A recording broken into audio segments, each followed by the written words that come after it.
Pertama sekali, saya akan menerangkan definisi apa itu perniagaan online dan apa hubungannya dengan etika.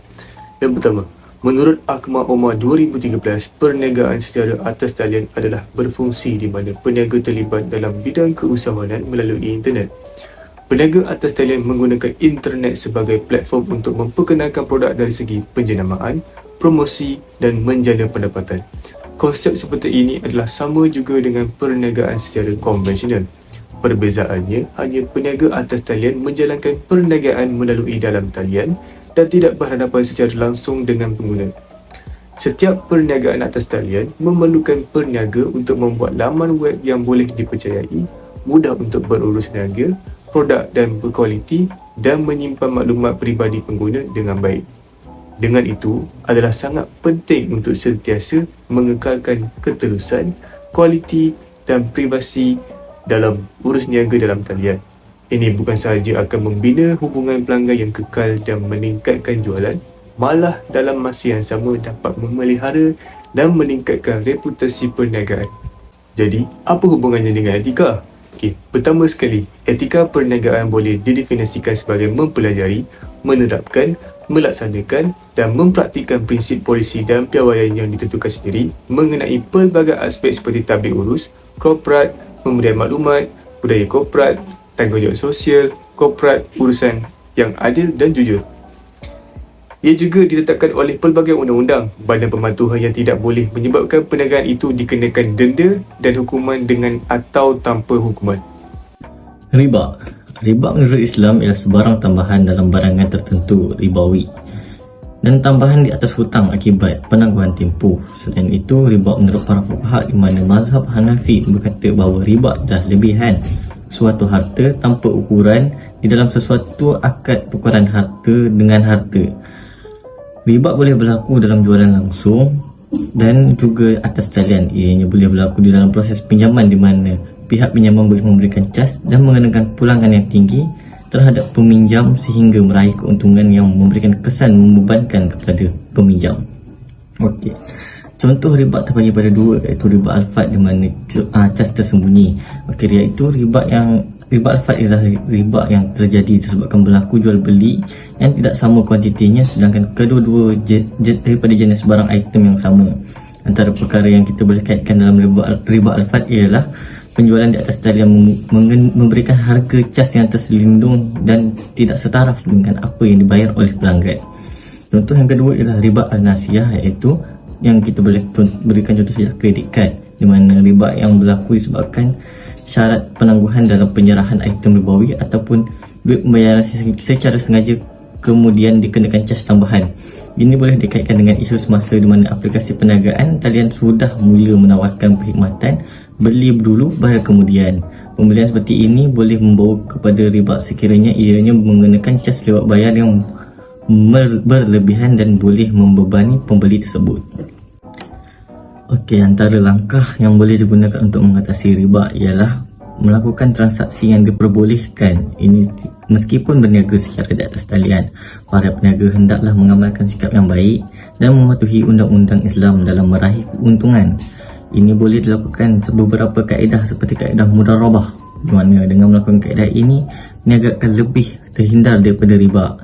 Ini di dalam konteks mudarabah ini membuatkan seseorang wakil bertanggungjawab dalam mengeluarkan modal dan satu lagi pihak di mana menjalankan usaha dan mewakilkan hak dan membahagi hasil yang diperoleh secara sepakat.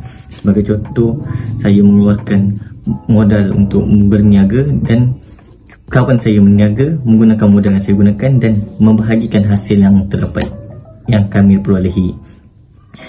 Seterusnya, contoh yang langkah kedua yang boleh kita gunakan ialah berhutang pada lembaga khusus. Berhutang pada lembaga khusus ini adalah memilih pinjaman yang berlandaskan agama Islam supaya tidak terbeban dengan hutang yang berat.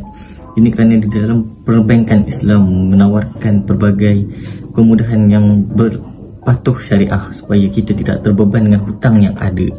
Okey, yang ketiga, langkah yang ketiga kita boleh gunakan ialah menanamkan sifat qanaah pada diri sendiri.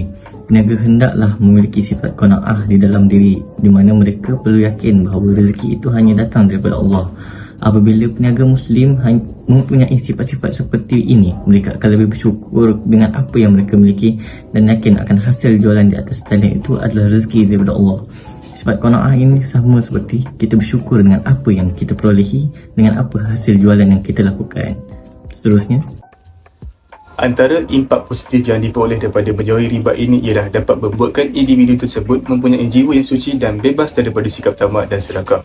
Ini kerana apabila berniaga di atas talian mempunyai sikap seperti bersyukur dengan apa keuntungan yang diperoleh, ianya akan membuatkan mereka terhindar daripada sikap tamak dan dapat mengelakkan daripada kenaikan harga barang yang melampau sehingga terjadinya riba di dalam barangan jualan mereka.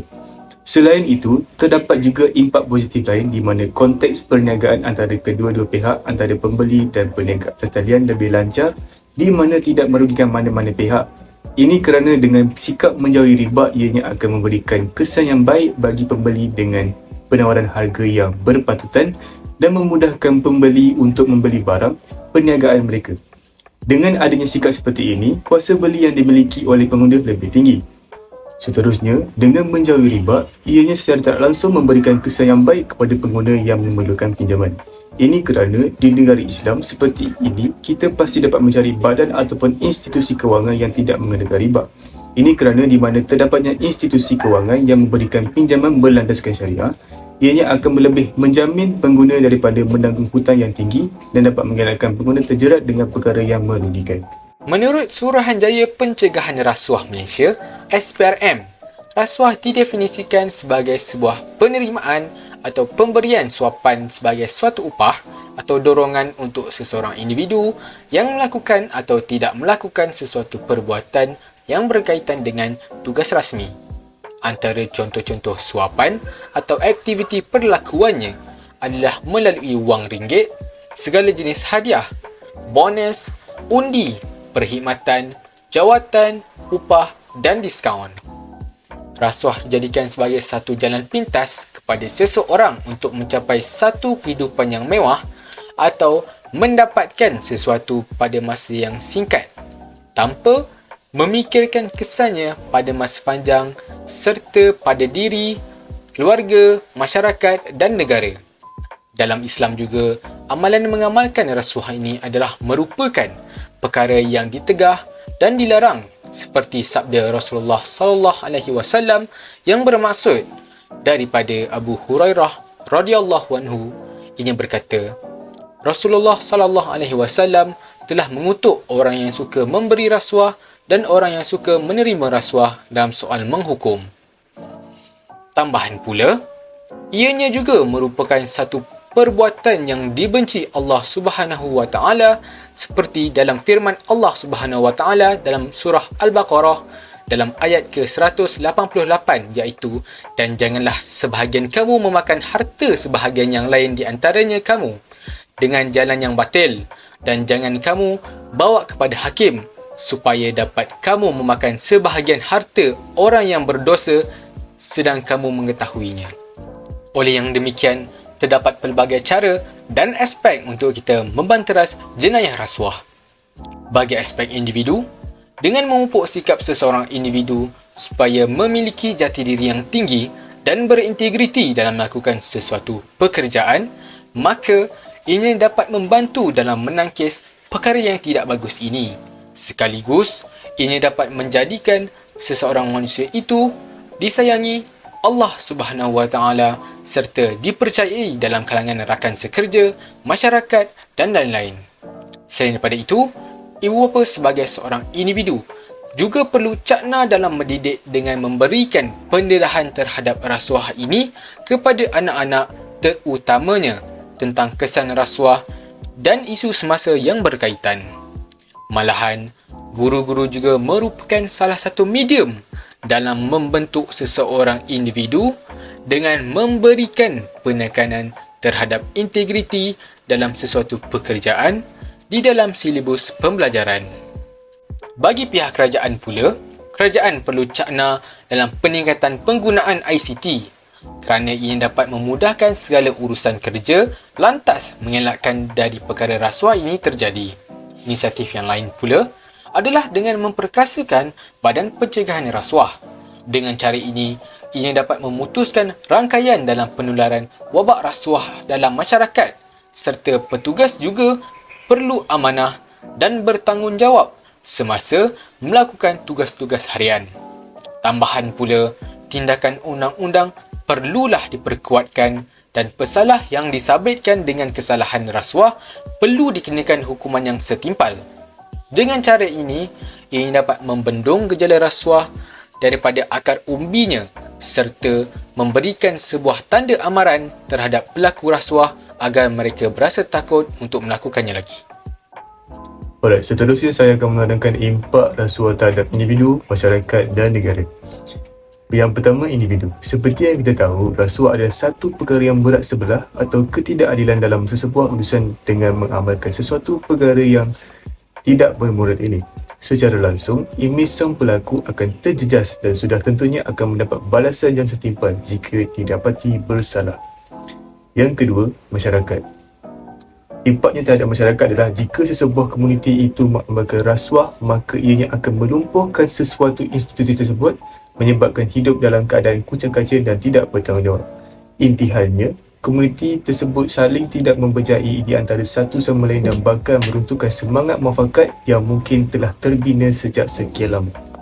Seterusnya, impak terhadap kerajaan. Dari segi pentadbiran negara pula, rasuah juga akan memberikan impak yang besar terhadap pertumbuhan ekonomi. Ianya akan menyebabkan ketidakseimbangan dalam tumpuan pelaburan dan pembangunan di negara ini. Jika gejala rasuah ini terus berlaku, maka ia akan terkena tempiasnya adalah rakyat di sesebuah negara itu sendiri kerana dek tumpuan pembangunan terhadap sesuatu sektor yang hanya mementingkan diri sendiri sahaja atau bersikap lepas tengkuk. Tambahan pula, pengawalan rasuah ini juga bakal menyebabkan negara menjadi kucang-kacir lalu membawa kepada kemelesetan ekonomi, hilang keharmonian dan sebagainya. Tambahan pula, pentadbiran yang lemah ini bakal menghilangkan minat serta merangkutkan pelabur asing yang akan menyebabkan negara kehilangan pertukaran wang asing dan modal, malahan merencatkan pertumbuhan ekonomi. Okey, seterusnya ialah pembaziran. Sikap membazir datanglah dari sifat syaitan yang suka boros dan berlebih-lebihan dalam sesuatu. Definisi membazir yang telah ditafsirkan oleh Kamus Dewan memberi maksud sifat yang suka berlebih-lebihan sehingga terbuang ataupun melampaui batas. Dari sudut syarak pula, sifat pembaziran ini bermaksud sesuatu yang dikeluarkan pada jalan yang bukan hak, iaitu bukan kebenaran ataupun pada jalan kemaksiatan. Menurut Ibu Kathir, beliau mentarifkan pembaziran ialah perbuatan yang mensiriskan iman Allah ataupun pembelanjaan yang ke arah kemaksiatan yang dilarang Allah. Namun, pembelanjaan yang bermanfaat atau kepada perkara baik dan berpahala adalah digalakkan dan tidak termasuk di golongan pembazir. Walaupun pembelanjaan tersebut berlebihan, selagi perkara tersebut tidak memudaratkan orang yang membuat pembelanjaan tersebut. Dalam konteks pembelian atas talian, pembaziran kerap berlaku ketika pembeli membeli barangan tanpa kegunaan dan tujuan kepada dirinya kerana barangan tersebut mempunyai promosi dan dijual lebih rendah harganya daripada kebiasaannya. Firman Allah dalam surah Al-Isra ayat ke-27 bermaksud, sesungguhnya orang-orang yang memboros itu adalah saudara syaitan dan syaitan itu sangat ingkar pada Tuhan. Berbagai langkah yang dapat diambil untuk menegah sikap masyarakat yang suka membazir agar dapat dikurangkan. Langkah pertama yang boleh diambil oleh individu dalam mengelakkan diri daripada pembaziran semasa membeli barangan secara atas talian adalah dengan membuat senarai barangan yang hendak dibeli sebelum membuat pembelian agar tidak membeli barangan yang tidak diperlukan. Jangan membeli barang hanya disebabkan jualan murah kerana barang-barang itu mungkin tidak berbaloi dan jangka masa panjang. Langkah seterusnya yang boleh diambil oleh peniaga atas talian mengurangkan pembaziran daripada berlaku adalah dengan peniaga harus cakna mengenai saiz pasaran bagi barang yang hendak dijual. Hal ini demikian kerana Dalam mengetahui saiz pasaran, peniaga dapat menganggarkan bilangan produk yang diperlukan agar tidak berlebihan sehingga berlaku pembaziran. Langkah yang boleh diambil oleh individu juga adalah dengan membuat tetapan untuk menghadkan tempoh masa pengguna aplikasi jualan atas talian. Hal ini demikian kerana pembaziran atas talian juga termasuk masa dan tenaga. Ramai pengguna yang menghabiskan masa berjam-jam sehari hanya untuk mengimbas barangan yang dijual atas talian. Assalamualaikum dan terima kasih kepada saudara Ikhwan. Sekarang saya akan menerangkan berkaitan impak positif yang dapat diperolehi oleh seseorang itu jika pembaziran dapat dielakkan. Yang pertama, bagi seseorang individu, harga barang akan menjadi turun. Dengan penurunan harga barangan ini dapat membantu individu yang kurang berkemampuan dalam membeli barangan keperluan mereka. Impak yang kedua adalah dari segi masyarakat, di mana peniaga dapat meningkatkan untung mereka dengan mengelakkan pembaziran, kerana ini dapat mengurangkan kerugian ataupun kos yang ditanggung oleh peniaga semasa melakukan perniagaan. Seterusnya, impak yang ketiga adalah dari segi kerajaan, di mana kuasa beli pengguna lebih besar dan memacu ekonomi negara kerana rakyat yang mengamalkan sifat berjimat dapat membantu negara untuk meningkatkan ekonomi negara tersebut. Seterusnya kita akan beralih kepada bahagian di mana bahagian penipuan yang membawa definisi pembaziran adalah sifat yang berlebihan ataupun melampaui batas ketika membeli sesuatu. Jadi dalam konteks ini, ia juga didefinisikan sebagai salah satu perbuatan secara sengaja, sama ada berjaya atau tidak, untuk mereka-reka sesuatu supaya dapat menutup semua faktual atau perasaan melalui beberapa kaedah lah, termasuk penulisan atau lain-lain lagi, yang bertujuan bagi menetapkan satu kepercayaan pada pihak yang satu lagi, di mana pencipta perbualan itu sendiri menyatakan bahawa ia adalah informasi yang salah. Dalam konteks yang sama juga, dalam istilah syarak, ia membawa maksud mengeluarkan sesuatu pada jalan yang bukan hak ataupun jalan maksiat. Maksudnya di sini, sesuatu perkara yang dilakukan oleh seseorang individu itu pada jalan yang betul. Contohnya, ia melakukan penjualan barang namun bukan untuk bertujuan mendapatkan keuntungan ataupun bantu orang, tetapi dengan bertujuan mendapatkan keuntungan semata-mata dengan cara menipu. Jadi untuk mengelakkan ketakutan dan risiko peningkatan statistik itu terus berlaku, jadi pengguna ataupun pembeli boleh mengikuti beberapa langkah ini. Yang pertama, pengguna dan pembeli boleh melihat dan menyelidik terlebih dahulu latar belakang peniaga. Dalam konteks ini, pembeli ataupun pengguna boleh meluangkan sedikit masa dengan melayari dan menggali maklumat tentang perniagaan melalui platform media sosial seperti Facebook, Instagram, Google dan sebagainya, bagi melihat sama ada adakah benar-benar berlaku perniagaan yang dikatakan yang tepat untuk mereka membeli barangan, di manakah alamat mereka, siapakah pemilik perniagaan tersebut dan sebagainya. Perkara ini amat membantu pembeli dan pengguna jika mereka ingin membeli dalam kuantiti yang besar ataupun dalam jumlah yang besar. Yang kedua, langkah yang boleh dilakukan oleh pengguna ialah ataupun pembeli ialah mereka boleh melihat testimoni dari pelanggan yang sebelumnya.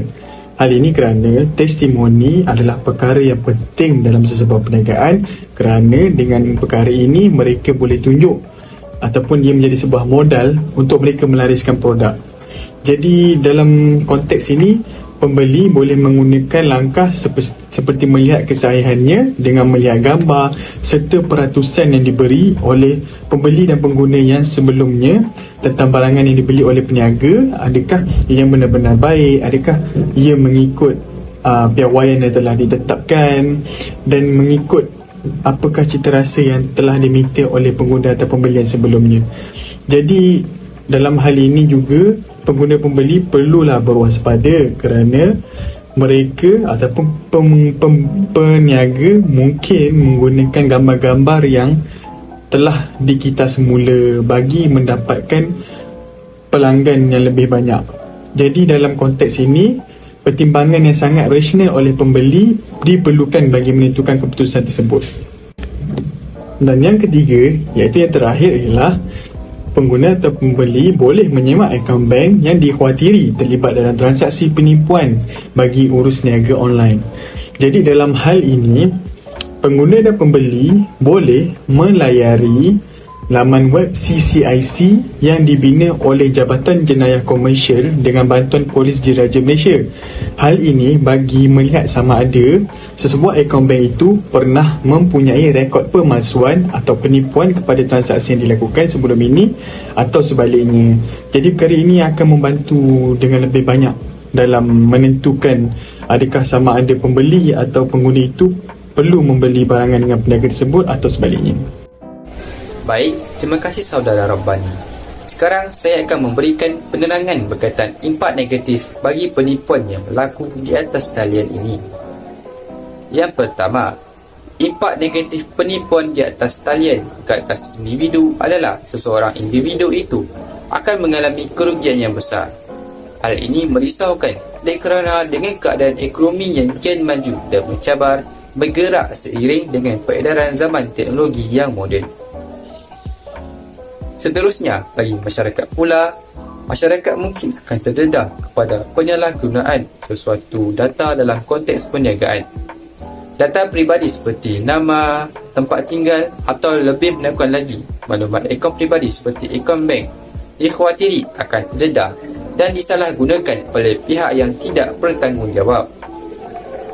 Akhir sekali, pihak kerajaan juga tidak terlepas daripada penipuan atas talian ini dengan menanggung kos yang tinggi bagi mewujudkan aplikasi keselamatan serta maklumat perniagaan negara berisiko terdedah kepada pihak yang salah. Kesimpulannya, dengan kemajuan teknologi pada masa kini, perniagaan boleh dijalankan secara atas talian, akan tetapi ia mestilah juga mengikut aturan syariat yang telah ditetapkan oleh Allah yang bersesuaian dengan keadaan semasa. Nabi Muhammad SAW bersabda di dalam hadis baginda, "At-tajru sudukul amin ma'an nabiyyin was-sadiqin wasyuhada." Maksudnya, peniaga yang jujur dan amanah akan bersama para nabi, orang yang jujur dan orang yang syahid. Riwayat At-Tirmizi 1209. Sekian sahaja dari kami. Terima kasih dan wabillahi taufiq wa hidayah. Assalamualaikum warahmatullahi wabarakatuh.